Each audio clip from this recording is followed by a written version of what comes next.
माझ्या प्रिय विद्यार्थी मित्रांनो, आज आपण इयत्ता 9वीमधील संतवाणीमधील दुसरा अभंग बघणार आहोत. त्याचं नाव आहे संत कृपा झाली. संत कृपा झाली हा अभंग संत बहिणाबाई यांनी लिहिलेला आहे. आणि या अशा सुंदर अभंगामध्ये त्यांनी वारकरी संप्रदायाची निर्मिती कशा प्रकारे झाली त्याचे सुंदर वर्णन केलेलं आहे. आता वारकरी संप्रदाय म्हणजे काय त्या अगोदर आपल्याला समजून घ्यावं लागेल.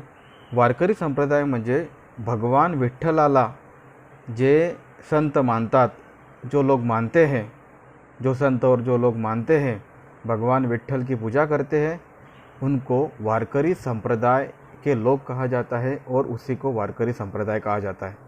वारकरी संप्रदाय में जितने भी संत महाराष्ट्र में हुए हैं तो वो सभी संत वारकरी संप्रदाय के थे. और इस वारकरी संप्रदाय की जानकारी संत बहिणाबाई हमको इस अभंग में दे रही है. संत बहिणाबाई क्या कहती है, देखो. संत कृपा झाली इमारत फड़ा आली. संत कृपा झाली इमारत फड़ा आली. अब देखो, संत कृपा झाली, संतों की कृपा हुई और इमारत फड़ा आली. इमारत म्हणजे काय, बिल्डिंग. म्हणजे वारकरी संप्रदायाला या अभंगामध्ये एक बिल्डिंग म्हटलेलं आहे. काय म्हटलेलं आहे, बिल्डिंग म्हटलेलं आहे, इमारत म्हटलेलं आहे. म्हणजे संतांची कृपा झाली आणि वारकरी संप्रदायाची बिल्डिंग म्हणजे इमारत या ठिकाणी तयार झाली असं संत बहिणाबाई म्हणत आहेत. परत एकदा सांगतो, वारकरी संप्रदायाला या अभंगामध्ये इमारत म्हटले आहे. इमारत म्हणजे बिल्डिंग. क्योंकि आप लोगों को वो समझ में आना चाहिए कि वारकरी संप्रदाय किस प्रकार से बना है. जिस प्रकार से कोई घर बनता है तो उसी प्रकार से वारकरी संप्रदाय का भी निर्माण किस प्रकार से हुआ, इसके लिए वारकरी संप्रदाय को इमारत और बाद में मंदिर कहा गया है. उसी को देऊळ कहते हैं. ज्ञानदेव रचिला पाया, ज्ञानदेव रचिला पाया, उभारिले देवालया. अब देखो, ज्ञानदेव रचिला पाया. अब कौन से भी बिल्डिंग का पहले सबसे पहले क्या रखा जाता है, कौन सा भी घर अगर हमको बनाना है, कौन सा भी मंदिर बनाना है, कुछ भी हम लोगों को निर्माण करना है तो सबसे पहले उसका बेस, सबसे पहले उसका पाया. पाया मतलब क्या, पाय कुठे असतात आपले, पाय आपले खाली असतात. आपण कशावरती उभे आहोत, पायावरती उभे आहोत. तो उसी प्रकार से किसी भी घर का, बिल्डिंग का सबसे पहले नीचे क्या रखा जाता है, पाया. उसी को हिंदी में हम लोग क्या कहते हैं, नींव कहते हैं, और उसी को इंग्लिश में फाउंडेशन कहते हैं. तो फिर संत ज्ञानेश्वर ने वारकरी संप्रदाय की स्थापना की है और संत ज्ञानेश्वर ने वारकरी संप्रदाय की नींव को रखा है. पाया कोणी रचला, संत ज्ञानेश्वरांनी या ठिकाणी पाया रचलेला आहे. नामा तयाचा किंकर, नामा तयाचा किंकर, तेने रचिले ते आवार. आता या ठिकाणी नामा म्हणजे काय, नामाचा अर्थ संत नामदेव. आता संत नामदेव वारकरी संप्रदाय के क्या बने हैं, किंकर. किंकर का अर्थ क्या होता है, दीवार के अंदर का जो पत्थर होता है उसको किंकर कहते हैं.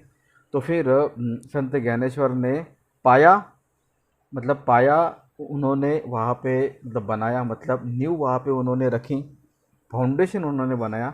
लेकिन उसके बाद इस वारकरी संप्रदाय का जो मतलब प्रसार है, प्रचार है, कहाँ तक होना चाहिए, तो ये जवाबदारी मतलब किसने स्वीकार की, संत नामदेव ने. इसीलिए वारकरी संप्रदाय की दीवार किसको कहा जाता है, संत नामदेव को कहा जाता है. क्योंकि उन्होंने वारकरी संप्रदाय का प्रचार और प्रसार महाराष्ट्र से लेकर कहाँ तक किया है, पंजाब तक किया है.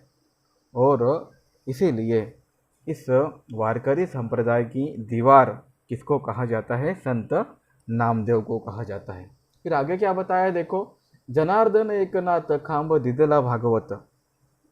जनार्दन एकनाथ खांब दिदला भागवत मतलब जनार्दन स्वामी के शिष्य एकनाथ हैं और उनकी भी वारकरी संप्रदाय में बहुत बड़ा उनका भी महत्व है. और संत एकनाथ ने बहुत ही महान ग्रंथ लिखा है, उसका नाम है एकनाथी भागवत.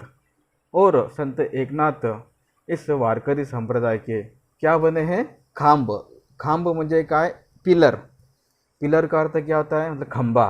मतलब खंबा किसी को भी सपोर्ट देता है. तो फिर वारकरी संप्रदाय के पिलर बनने का काम किसने किया है? संत एकनाथ महाराज ने, जिन्होंने भागवत नाम का एक श्रेष्ठ ग्रंथ लिखा है। उसे लिए उनको वारकरी संप्रदाय का क्या कहा जाता है? खांब म्हणजे काय? भक्कम आधार, स्ट्रांगली सपोर्ट उन्होंने वारकरी संप्रदाय को वहाँ पे किया है। तुका झालासे कडस भजन करा सावकाश। अब देखो, तुका झालासी कडस, अब इस वारकरी संप्रदाय का जो मंदिर है, तो मतलब मंदिर मतलब यहाँ पे सचमुच का मंदिर नहीं है। ये वारकरी संप्रदाय का निर्माण किस प्रकार से हुआ, नींव किसने रखी, दीवार कौन बने, सपोर्ट किसने किया, अब इसके बाद वारकरी संप्रदाय को पूर्णत्व किसने दिया, वारकरी संप्रदाय को मतलब पूरा मतलब वारकरी संप्रदाय को पूर्णत्व परिपूर्ण किसने बनाया, पूरा मतलब क्या? परिपूर्ण। वारकरी संप्रदाय को परिपूर्ण किसने बनाया? तो इसमें संत तुकाराम महाराज की बहुत अहम भूमिका इसके अंदर है। संत तुकाराम महाराज वारकरी संप्रदाय के मंदिर के क्या बने? कलश बने। और कौन सा भी मंदिर कब पूरा होता है? जब उसका कलश का काम पूरा होता है, तब हम कहते हैं कि हाँ, ये मंदिर अब पूरा हो चुका है। उसी प्रकार से वारकरी संप्रदाय रूपी जो मंदिर है, तो उसको पूर्णत्व परिपूर्ण बनाने का काम संत तुकाराम महाराज ने किया। इसीलिए ज्ञानदेव ने पाया मतलब नींव रखी, उसके बाद नामदेव महाराज उसके दीवार बने, उसके बाद इस वारकरी संप्रदाय को भक्कम आधार देने का काम एकनाथ महाराज ने किया, और वारकरी संप्रदाय को पूर्णत्व प्राप्त करने का काम संत तुकाराम महाराज ने किया, जिनको जगत गुरु भी कहा जाता है। उनके अभंग बहुत फेमस है, इसीलिए उनको जगत गुरु कहा जाता है। अब देखो, भजन करा रे सावकाश, तो इस प्रकार से मतलब ये जो वारकरी संप्रदाय बना है, तो इसमें कई लोग हैं, और ये लोग अपने इस विट्ठल रूपी भगवान का भजन सावकाश मतलब धीरे धीरे और निरंतर काल के लिए करते रहते हैं। फिर बाद में क्या लिखा है? बहिनी मने फडकती ध्वजा, निरूपण केले बोजा। बहिनी, अब देखो बहिनी का अर्थ क्या है? बहिनी म्हणजे संत बहिणाबाई। संत बहिणाबाई म्हणता है कि ये जो वारकरी संप्रदाय यहाँ पे खड़ा है, उसका जो मंदिर यहाँ पे खड़ा है, तो इसके ऊपर ध्वज उसका लहरा रहा है, और